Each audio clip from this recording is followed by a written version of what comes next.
Hi, இன்னைக்கு பார்க்க போகிற ரெசிபி என்னென்னா பிரியாணி மசாலா. எனக்கு வந்து கமெண்ட் பண்ணியிருந்தாங்க பிரியாணி மசாலா எப்படி தயார் பண்ணுறதுன்ட்டு. அதுக்காக தான் நான் சோம்பு வந்து 50 கிராம் எடுத்திருக்கேன். 50 கிராம் பேக்கெட்டை நான் கரெக்டாக 50 கிராம் தான் வாங்கினேன்.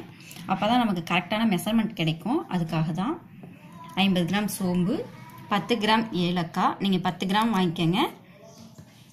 பிரியாணி இலை வந்து ஒரு 6 இலை எடுத்திருக்கேன். 5 கிராம் வந்து அன்னாசி பூ, 5 கிராம் பட்டை. நான் 10 கிராம் வந்து கிராம்பு வாங்கினேன். ஆனால் அது ஃபுல்லாக நான் எடுக்கலை, முக்கால்வாசி தான் எடுத்திருக்கேன். நீங்களும் அந்த மாதிரி எடுத்துக்கோங்க. இப்போ வந்து இது எல்லாமே நம்ம தனித்தனியாக வறுத்து எடுத்துக்கலாம். இப்போ ஒரு பேன் வச்சாச்சு. எண்ணெய்லாம் இதுக்கு தேவையில்லை, எண்ணெய் தேவையில்லை, வரசட்டிலே நம்ம வறுத்து எடுத்துடலாம். இப்போ இதை வந்து நல்லா சிம்மில் வச்சுக்கோங்க. சிம்மில் வச்சுட்டு ஒரு 3 நிமிஷம் வறுக்கலாம்.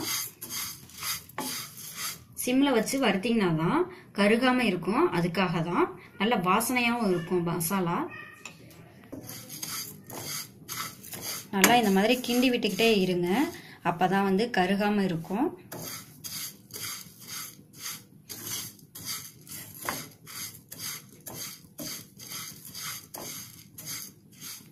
இப்போ 3 நிமிஷம் ஆயிடுச்சுங்க. கொஞ்சம் வாசனையும் வருது. இப்போ ஆஃப் பண்ணிடலாம்.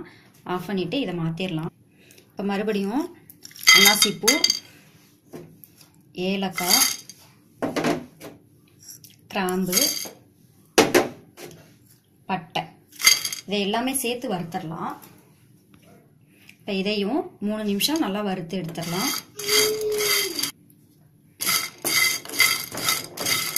இது வந்து லைட்டாக வறுத்தாலே போதும்.